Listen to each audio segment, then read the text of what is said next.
3절에서 4절까지 말씀입니다. 우리 한 목소리로 합독합니다. 여호와께서 유다와 예루살렘 사람에게 이와 같이 이르노라. 너희 묵은 땅을 갈고 가시덤불에 파종하지 말라. 유다인과 예루살렘 주민들아, 너희는 스스로 할례를 행하여 너희 마음 가죽을 베고 나 여호와께 속하라. 그리하지 아니하면 너희 악행으로 말미암아 나의 분노가 불같이 일어나 사르리니 그것을 끌 자가 없으리라. 아멘. 자리에 앉으시기 바랍니다. 우리 주위에 계신 분들과 다시 한번 인사하겠습니다. 하나님의 환대를 경험하는 하루 되세요.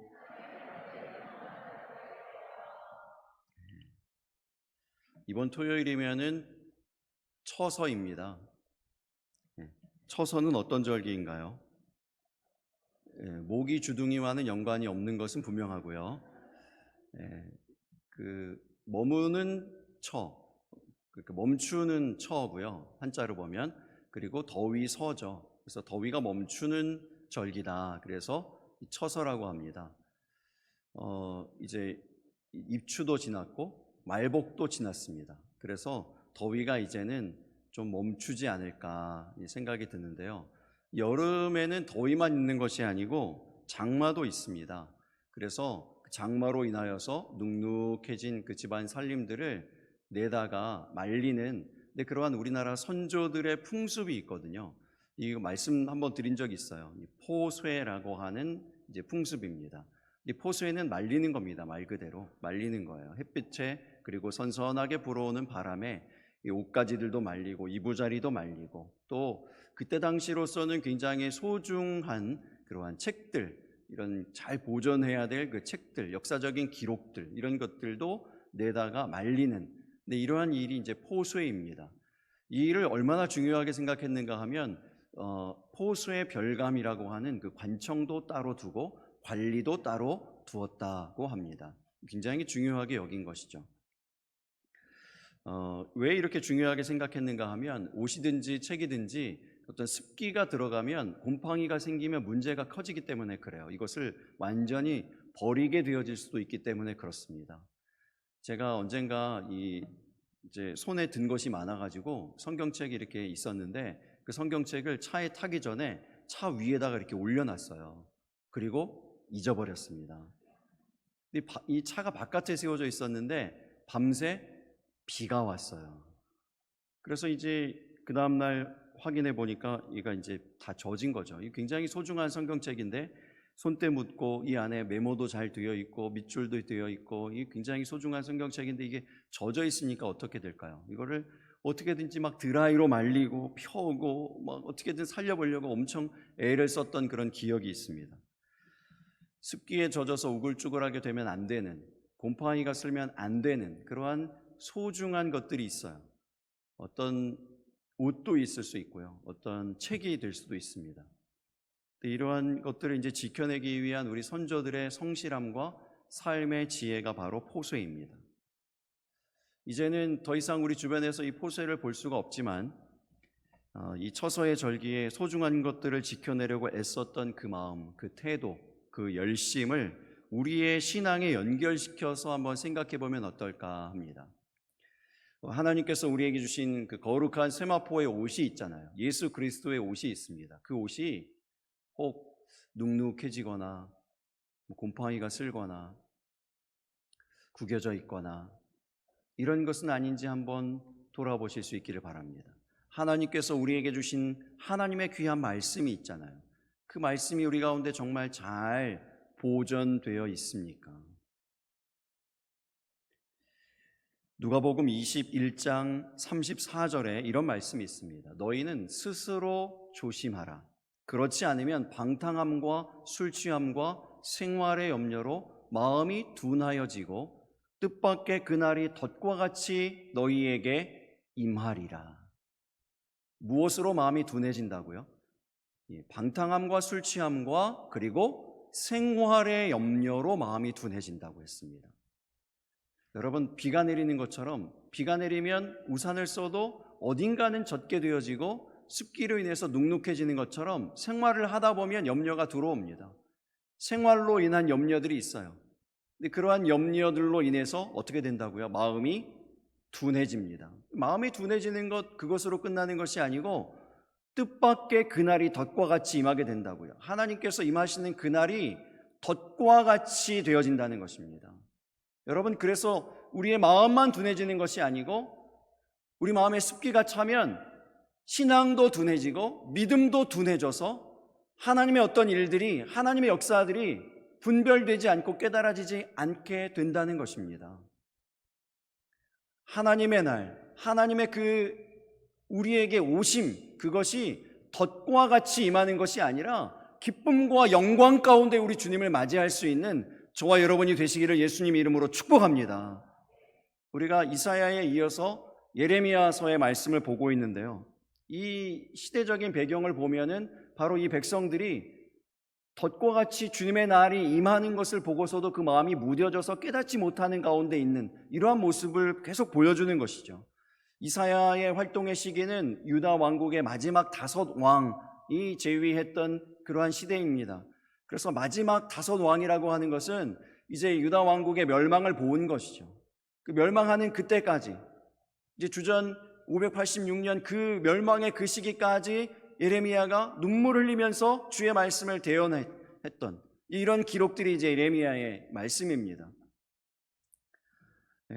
그런데 이 사람들은 계속해서 방탕함과 술 취함과 생활만을 염려하는, 그러한 마음으로 가득 차서 마음이 둔하여져서 그날이 오고 있는데 마침내는 그냥 덫과 같이 그날에 임하는 것을 보고 종말을 맞이하는 이러한 모습을 보여주는 것이죠. 그런데 한 가지 우리가 생각해 볼 것은 이렇게 멸망이 기정사실화 되어 있는, 멸망의 길로 치닫고 있는 이러한 이 유다 백성들을 향하여서 하나님이 하시는 말씀이에요. 전혀 소망이 없는 것 같은 이 사람들에게, 전혀 회생의 가능성이 없는 이 사람들에게 하나님은 여전히 뭐라고 말씀하시는가 하면 묵은 땅을 갈라, 가시덤불을 없애고 가시덤불에는 파종하지 말라, 그리고 마음 가죽을 베며 스스로 할례를 행하라, 그리하여서 불과 같이 임하는 나의 진노를 피하라, 이렇게 말씀하시는 거예요. 여러분, 이 말씀이 어떤 의미입니까? 하나님은 포기하지 않으셨다는 거예요. 어떻게 해서든지 그들을 구원하시려고 하는 겁니다. 어떻게 해서든지 그들을 용서하시려고 하는 거예요. 어떻게 해서든지 다만 한 사람이라도 정의를 행하며 진리를 구한 한 사람 찾아오라, 내가 그러면 용서하시겠다, 용서하시고자 하신 하나님의 마음입니다. 하나님은 우리 한 사람 한 사람에게 관심이 있으십니다. 특별히 우리 한 사람 한 사람의 그 마음, 심령에 관심이 있으세요. 우리가 무엇을 생각하는지, 우리 안에서 무엇을 염려하고 있는지, 이런 것들에 관심이 있습니다. 그 어떤 것 때문에 우리 마음이 둔해져 있고, 그래서 그 날이 다가오고 하나님께서 무언가를 역사하시고 일하시는데 깨닫지 못하고 분별하지 못하고 있는 그런 마음이 있다면, 오늘 이 예배하는 가운데 우리 마음이 열려지고 우리 하나님께서 우리 마음 심령마다 역사해 주셔서 하나님의 날을 분별할 수 있는, 하나님의 일들을 분별할 수 있는, 하나님의 역사를 분별할 수 있는 그러한 깨어 있음이, 살아 있음이 우리 가운데 임하게 되기를 예수님의 이름으로 축복합니다. 하나님께서 뭐라고 말씀하시는가, 3가지로 정리할 수 있습니다. 첫 번째, 묵은 땅을 갈라, 이렇게 말씀하셨어요. 묵은 땅은 어떤 땅일까요? 영어로 얘기하면 fallow ground라고 하는 뜻입니다. 휴경지라는 뜻입니다. 뭔가 경작이 없는, 아무것도 행하지 않는 죽은 땅, 이 땅이 묵은 땅입니다. 버려진 땅이죠. 방치되어서 잡초가 무성한 그러한 땅을 말하는 것입니다. 성경은 시당을 농사에 자주 비유했습니다. 시편 126편 5절에서 6절의 말씀에 눈물을 흘리며 씨를 뿌리는 자는 기쁨으로 거두리로다, 울며 씨를 뿌리러 나가는 자는 반드시 기쁨으로 그 곡식단을 가지고 돌아오리로다. 고린도전서 3장 6절의 말씀에 나는 심었고 아볼로는 물을 주었으되 오직 하나님께서 자라나게 하셨나니. 갈라디아서 6장 7절에서 8절의 말씀에 스스로 속이지 말라, 하나님은 업신여김을 받지 아니하시나니 사람이 무엇으로 심든지 그대로 거두리라. 자기를 위하여, 자기의 육체를 위하여 심는 자는 육체로부터 썩어질 것을 거두고 성령을 위하여 심는 자는 성령으로부터 영생을 거두리라. 할렐루야. 이 농사의 이 비유의 이야기를 많이 해주시는 이유는 우리가 땅이기 때문에 그렇습니다. 우리 안에 땅의 속성이 있기 때문에 그래요. 저와 여러분은 무엇으로 지어졌습니까? 흙으로 지어졌어요. 창세기 2장 7절의 말씀입니다. 여호와 하나님이 땅의 흙으로 사람을 지으시고 생기를 그 코에 불어넣으시니 사람이 생명이 된지라. 땅의 흙으로 사람을 지으시고 생기를 그 코에 불어넣으셔서 우리가 생명이 되었다, 사람이 되었다라고 분명히 말씀합니다. 우리가 흙이에요. 땅입니다. 그래서 우리 안에 땅의 속성이 있습니다. 그렇기 때문에 묵은 땅의 이야기가 우리의 이야기예요. 인생의 이야기, 사람의 이야기라는 것입니다. 우리가 얼마든지 그 묵은 땅 되어질 수 있다는 것, 버려진 땅 되어질 수 있고 죽은 땅 되어질 수 있고 잡초가 무성한 그러한 땅이 되어질 수 있다고 말씀하는 것입니다.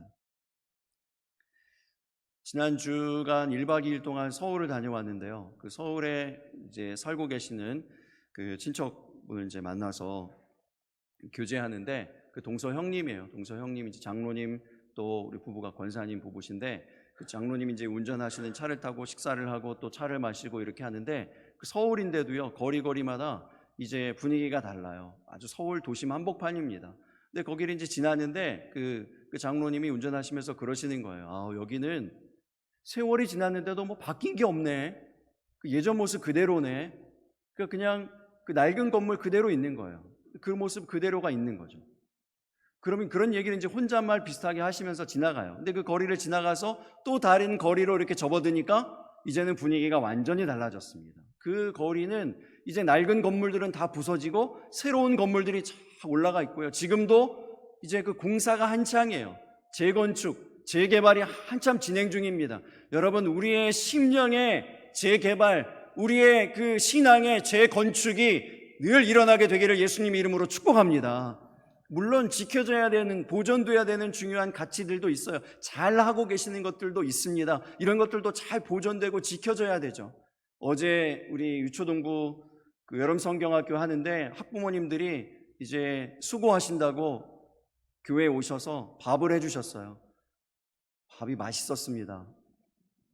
볶음밥이 아주 맛있어가지고 이제 맛있게 저도 식사를 하고 이제 1차로 식사를 하고 2차는 칭찬 파티가 벌어졌어요. 이제 볶음밥이 너무 맛있었다, 이 칭찬으로부터 시작해서 우리 선생님들이 아이들하고 금요일 밤에 그 딱딱한 바닥에 그 100일 텐데 저도 딱딱한 바닥에 못 자거든요 이제. 근데 아무튼 뭐 이렇게 선생님들이 다 그 아이들과 함께 딱딱한 바닥에서 같이 자고 그 다음 날인 거예요. 근데 피곤한 내색이 없이 다 밝은 얼굴로 계시는 겁니다. 이런 것들도 칭찬하고, 또 우리 저기 뒤에 있는데 또 유초동부 예배 안 드리고 내려와서 지금 예배 드리잖아요. 이게 얼마나 칭찬거리입니까? 우리 청년 보조 선생님들이 또 유초동부에 들어가서 또 도와주고요. 너무 든든하다고 그러고 바로 서로 칭찬하고요. 예. 우리 신동민 청년은 유치부를 제외한 교회 학교의 모든 여름 행사에 다 참여했어요. 이따가 피자 먹는다 그러는데 피자 한 조각 더 주시기 바랍니다. 네. 이런 막 칭찬을 막 서로 막 하는 거예요. 이 여러 가지 이 사역들에 대해서 이런 것들은 지켜야죠. 성실하고 또 열심히 하고 잘하고 서로 칭찬하고 서로 사랑하고 아껴주고 중보하고 도와주고 섬겨주고 이런 것들은 또 잘 지켜야 됩니다. 지켜야 돼요. 그러나 여전히 우리 안에 점검해야 될 것이 있습니다. 호세아 10장 12절의 말씀을 보시기 바랍니다. 같이 읽어보겠습니다. 시작.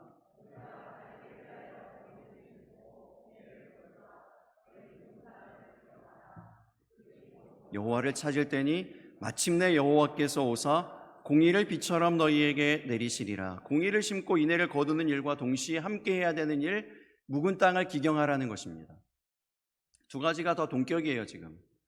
공의를 심고 인애를 거두는 일이 굉장히 중요해 보이지만 그와 동시에 묵은 땅을 기경하는 일도 필요하다는 겁니다. 공의를 심고 인애를 거두는 거는요, 심고 거두는 일은 우리식으로 얘기하면 사역입니다. 보여지는 사역이에요. 여름 사역들을 하고 여름 행사를 하고 돕고 함께 섬기고 봉사하는 이런 일들입니다. 겉으로 드러나는 일들이에요. 그런데 그와 동시에 우리의 심령 안에 묵은 땅이 있진 않은지 죽은 땅이 있진 않은지 잠초가 나고 있는 것은 없는지를 돌아보아서 이것을 기경하는 일도 동시에 필요하다는 것입니다. 내부의 일이요. 외부의 일만 중요한 것이 아니고요. 내부에서 우리의 심령을 점검하고 돌아보고 하나님을 대면하는 이 일도 분명히 필요하다는 것이죠. 서울에 가서 친구들도 만났습니다. 1박 2일인데 많은 거 했죠. 친구들도 만나고 그 다음에 가족들도 만나고 병원 가고 뭐 아무튼 여러 가지를 했는데 친구들하고도 이제 저녁 시간을 오래 같이 보냈습니다. 근데 그 중에서 제 친구들 그룹 가운데서 제일 건강했던 친구가 있어요. 제일 건강하고 운동도 잘하고 튼튼하고 뭐 건강은 걱정을 안 했던 이런 친구가 있는데요. 만났는데 시름시름 아파요. 여기저기가 아파요. 그날도 병원 갔다가 왔대요. 그래서 기가 확 죽어가지고 의사들이 보통 세게 얘기하잖아요. 당신 그러면 죽습니다. 뭐 이렇게 얘기한 이런 얘기를 들어가지고 기가 확 죽어가지고 왔어요. 근데 너무 건강하던 친구인데 아프다고 그러니까 마음이 안 좋았어요. 근데 원인도 모르겠대요. 병원에서. 왜 아픈지, 왜 그렇게 몸에 혈전이 생기고 뭐 이렇게 무엇을 맞고 혈관이 막고 왜 그런지 모르겠다는 거예요. 우리는 알아요. 뭘까요? 스트레스. 그 중에서도 독하다는 모크의 스트레스. 그거예요. 여러분, 우리도 그렇지 않습니까? 여러분들도 그렇잖아요. 직장의 스트레스, 가정생활의 스트레스. 이러지 않아야 되는데 부부 스트레스, 자녀가 주는 스트레스, 뭐 이런 거 있잖아요. 이거로 인해서 생겨진 묵은 땅이, 죽은 땅이, 잡초들이요. 이런 심령의 문제들이 있어요. 이런 심령의 문제들이 있다는 겁니다. 어떻게 해야 될까요? 기경해야 됩니다. 기경해야 삽니다. 시간이 해결해 주지 않아요. 잠을 자면 된다. 잠이 보약이다. 잠이 아니에요. 이 친구가 잠도 많이 자보고 약도 막 한 주먹씩 먹어보고 운동해야 된다 그래서 땀을 엄청 흘릴 정도로 막 운동도 열심히 해보고 안 돼요. 그게 해결이 아니에요. 답이 아닙니다. 여러분, 어떤 우리의 심령의 문제, 우리 마음에 해결되지 못한 어떤 문제 있지 않습니까? 우리 안에도. 여러분, 이것을 잠으로, 시간으로, 뭐 먹는 걸로, 어떤 분은 먹는 걸로, 어떤 분들은 막 쇼핑으로, 젊은 사람들은 뭐 게임으로, 혹은 운동으로, 땀 흘리는 거로, 어느 정도는 될지 모르겠는데 완전히 완전히 해결되지 않아요. 그 마음 심령을 기경하는 시간이 필요합니다. 갈라디아서의 말씀처럼 성령으로 심고 성령으로 거두는 시간이요. 하나님 앞에 우리의 심령을 온전히 다 내어놓고 하나님을 대면하는 시간이요. 우리의 심령을 하나님께서 보여주시고 알게 해주시고 깨닫게 해주셔서 그것이 기경되어지는, 묵은 땅이 갈아엎어지는 이러한 시간이 필요합니다. 그래서 우리가 찬송 이렇게 찬송하잖아요. 주 예수께 조용히 나가 내 마음을 쏟아놓으라. 늘은 미리 보시는 주님 그 은혜를 베푸시리. 이 시간이요. 우리의 마음, 심령을 하나님 앞에 다 쏟아놓는 시간. 그래서 우리를 은밀히 보시는 주님, 모든 것을 보시는 주님, 꿰뚫어서 보시는 그 주님이 베풀어 주시는 그 큰 은혜를 공급받는 심령의 시간, 성령의 시간이에요. 우리 마음을 다루는, 기경하는 그 시간이 저와 여러분 가운데 꼭 있게 되시기를 예수님의 이름으로 축복합니다. 두 번째 명령이 있는데요. 가시덤불에 파종하지 말라, 이렇게도 얘기하셨어요. 예수님께서 이 가시덤불에 대한 이야기를 하신 적이 있습니다. 마태복음 13장의 이야기죠. 그때 씨 뿌리는 비유라고 우리가 이름을 붙여서 우리가 알고 있는 말씀인데, 씨 뿌리는 비유에 4가지 땅이 나옵니다. 그런데 이 4가지 종류의 땅 가운데에서 3종류의 땅은 결실하지 못합니다. 그래서 사람들이 이렇게 생각해요. 참 결실하기가 어렵구나. 신앙생활하기, 믿음생활하기 어렵구나. 예수 믿기가 참 어렵구나. 이런 생각을 해요. 그렇습니다. 방해가 있어요. 막는 것이 있습니다. 막는 존재들이 있어요. 길가에 이제 첫 번째 땅이 뭐죠? 길가에 씨가 뿌려졌습니다. 그러면 새들이 와서 먹어버리는 거예요. 그 외부의 어떤 이제 공격인 거죠. 방해인 거예요. 돌밭에 씨가 뿌려졌다고 했는데 그 돌밭이 뭐죠? 돌이 뭡니까? 예수님이 나중에 이제 설명해 주시잖아요. 그 돌이 뭐죠? 환난과 박해예요. 그러니까 이것도 외부의 공격입니다. 그런데요, 이렇게 외부의 공격만 있지 않아요. 우리의 복음을 막고 말씀을 막고 결실을 막는 외부의 공격만 있지 않다고요. 내부의 적도 있습니다. 그것이 바로 가시덤불의 이야기예요. 마태복음 13장 22절의 말씀을 우리 한번 읽어보겠습니다. 같이 읽습니다. 가시떨기에 뿌려졌다는 것은 말씀을 들으나 세상의 염려와 재물의 유혹에 말씀이 막혀 결실하지 못하는 자요. 무엇에 막힌다고요? 세상에 대한 염려요. 그리고 재물에 대한 유혹이요. 이것 때문에 말씀이 결실하지 못하도록 막는다는 겁니다. 이건 외부에서 누가 하는 일이 아니에요. 누가 와서 가로막는 게 사단 마귀가 하는 게 아니에요. 우리 안에서 우리 스스로가 내 자신이 그것을 한다는 겁니다. 내 자신이 말씀을 결실하지 못하도록 막고 있다는 것입니다. 이 가시덤불에는 그래서 파종할 필요가 없어요. 이유가 없다는 거예요. 결실이 안 되거든요. 말씀을 들어도. 이 가시덤불을 해결해야 돼요. 이 염려가 해결돼야 됩니다. 그래서 우리가 기도보다 앞장서는 게 뭡니까? 아무것도 염려하지 말고 다만 모든 일에 기도와 간구로 너희 구할 것을 감사함으로 하나님께 아뢰라. 기도보다 앞장서는 게 뭐죠? 염려가 해결돼야 되는 거예요. 염려가 해결되지 않는 땅에 기도를 아무리 뿌려도 응답이 없어요. 역사가 일어나지 않아요. 가시덤불의 염려가 사라져야 됩니다.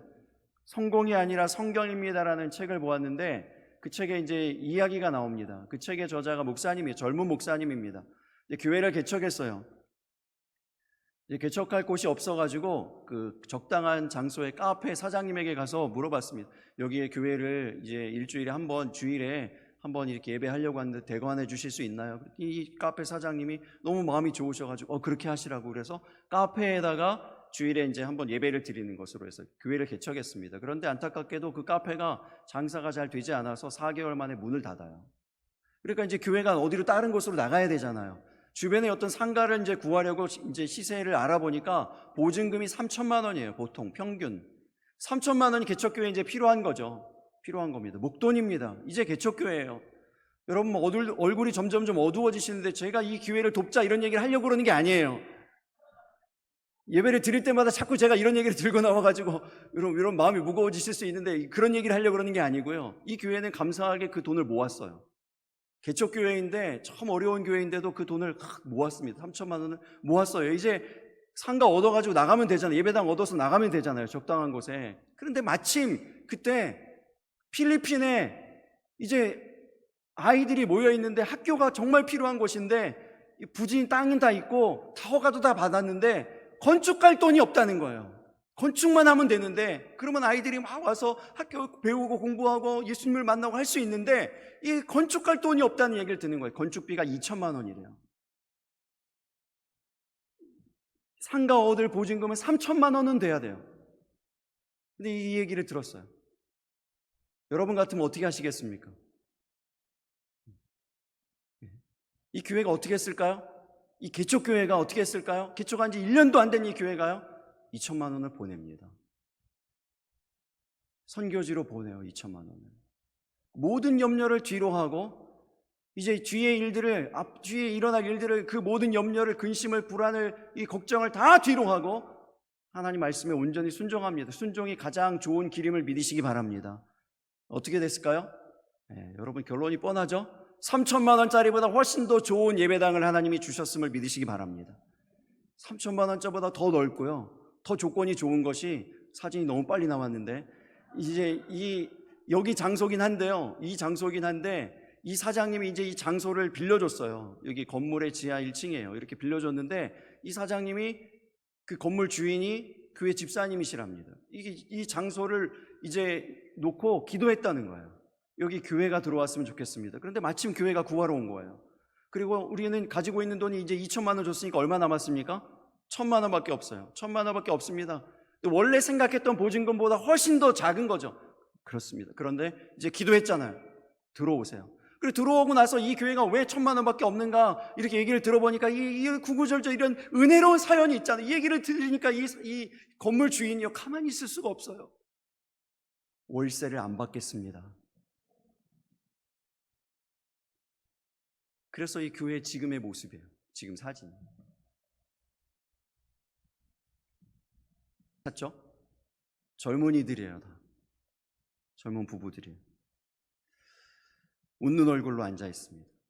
염려를 극복한 마음의 습기가 하나님의 은혜로 다 포쇄되어진 눅눅하지 않은 이러한 모습인 것이죠. 여러분, 말씀을 맡고 있는 염려는 무엇입니까? 하나님이 저와 여러분에게 주시는 그 어떤 말씀도 그 어떤 것으로, 어떤 염려로 막히지 않게 되기를 예수님 이름으로 축복합니다. 막히지 않아야 돼요. 순종할 때 하나님께서 더 좋은 길을 주십니다. 그래서 이 가시덤불이 파종조차 막아요. 파종하지 말라 하나님 말씀하시잖아요. 가시덤불이 없어져야 돼요. 기도보다 우선하는 것은 염려가 사라지는 것입니다. 이것이 해결돼야 됩니다. 우리 마음 심령 안에 묵은 땅과 같은 켜켜이 쌓아둔 염려는 없습니까? 여러분, 이것을 해결하실 수 있기를 바랍니다. 이 문제를 가지고 하나님 앞에 진지하게 나아가실 수 있게 되기를 바랍니다. 마지막 세 번째로 스스로 할례를 행하여 마음 가죽을 베라고 말씀하십니다. 오늘 본문 4절의 말씀을 다시 한번 읽어보겠습니다. 유다인과 예루살렘 주민들아, 너희는 스스로 할례를 행하여 너희 마음 가죽을 베고 나 여호와께 속하라. 그리하지 아니하면 너희 악행으로 말미암아 나의 분노가 불같이 일어나 사르리니 그것을 끌 자가 없으리라. 이 말씀 그대로 할례는 여호와께 속하는 그런 의미입니다. 그래서 할례는 가죽을 베는 거예요. 실제로 생사를 베는 것입니다. 여러분, 생사를 그냥 베는데 그때 당시에는 진통제도 없고 마취제도 없습니다. 의료 도구도 없고 의약품도 없습니다. 그냥 피가 흐르는 대로 흘러야 되고요, 아픈 대로 그냥 아파야 됩니다. 고스란히 당해야 돼요. 이것이 얼마나 힘든 일이었는가 하면 창세기 34장에 이제 그 야곱의 딸 디나가 세겜에 의해서 이렇게 몹쓸 짓을 당했을 때 이제 그 야곱의 아들들이 막 그 분이 충만하잖아요. 그래서 이것을 복수하려고 어떻게 합니까?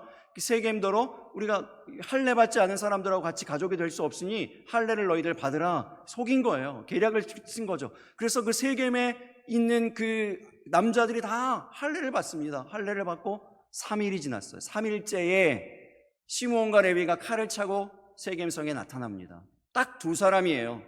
두 사람의 남자가 칼을 치고 나타났는데 그 성에 살고 있는 수백 수천 명의 남자들이 꼼짝없이 당합니다. 할례는 이런 거예요. 아무것도 할 수 없는 상태에 이르는 것, 이런 정도의 고통을 감내하는 것, 그렇게 살을 베어내는 것, 이게 할례입니다. 할례예요.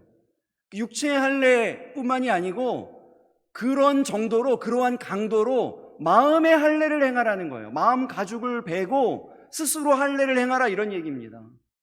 마음을 완전히 새롭게 하라는 거죠.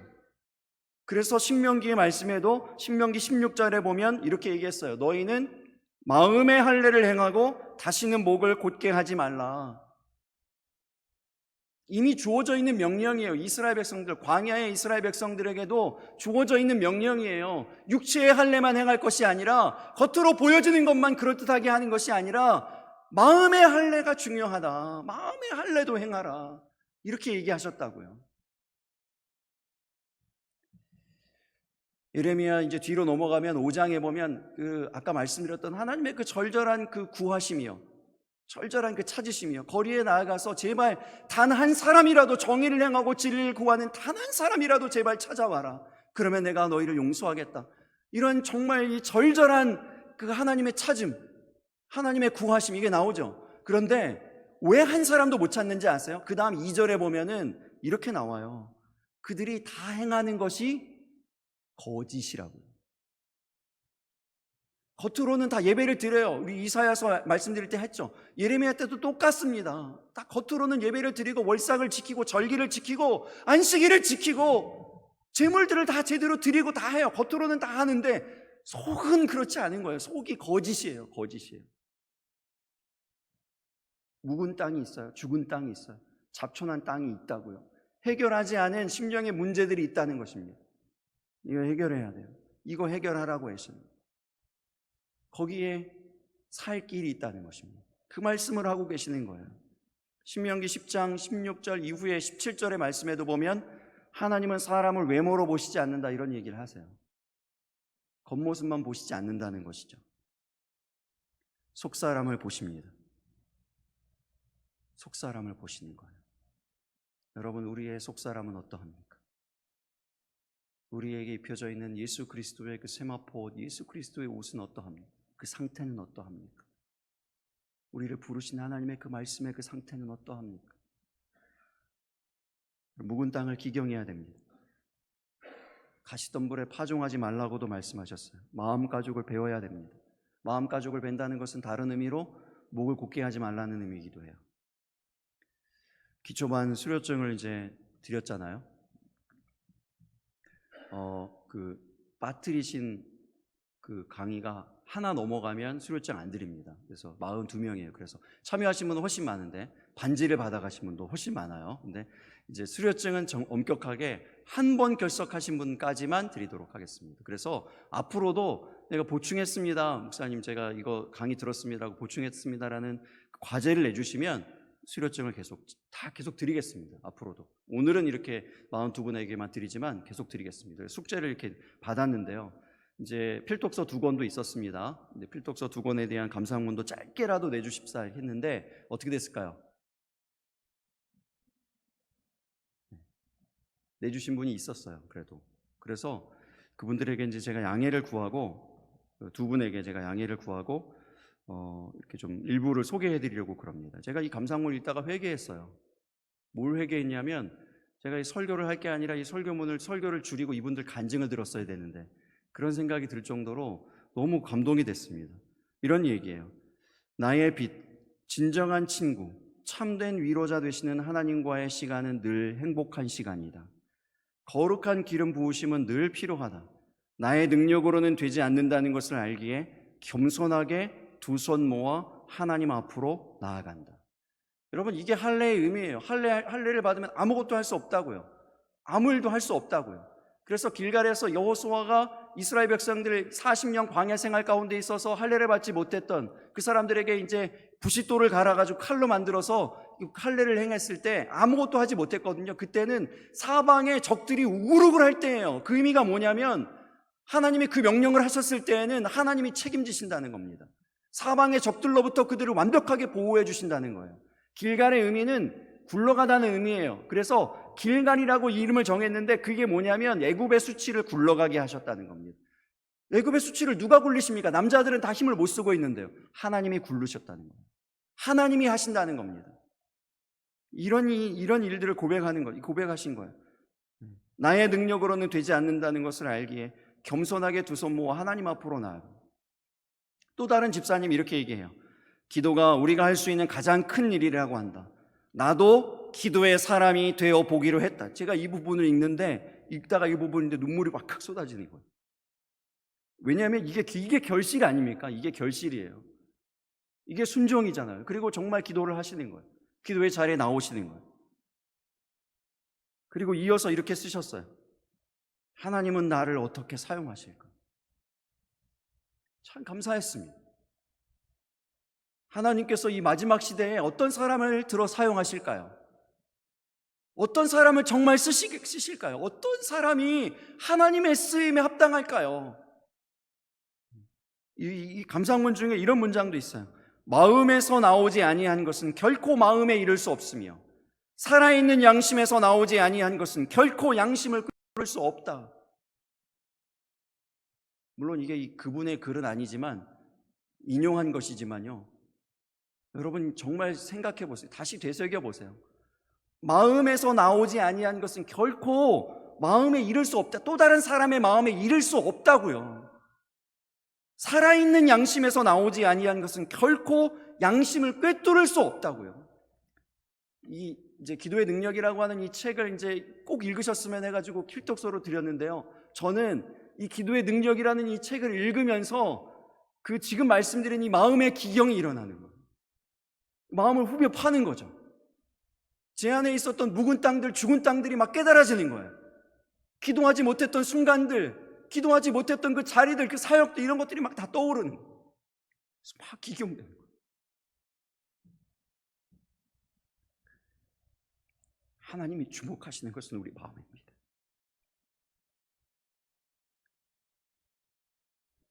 마음에서 나오는 것이 있을 때 마음을 꿰뚫는 이 마지막 시대에, 이 황폐하고 피폐한 이 마지막 시대의 마음을 하나님이 다루실 때 그러한 사람을 쓰시는 거죠. 그 기경되어진 깨끗한 양심을 통해서 양심이 꿰뚫어지게 되어지는 것입니다.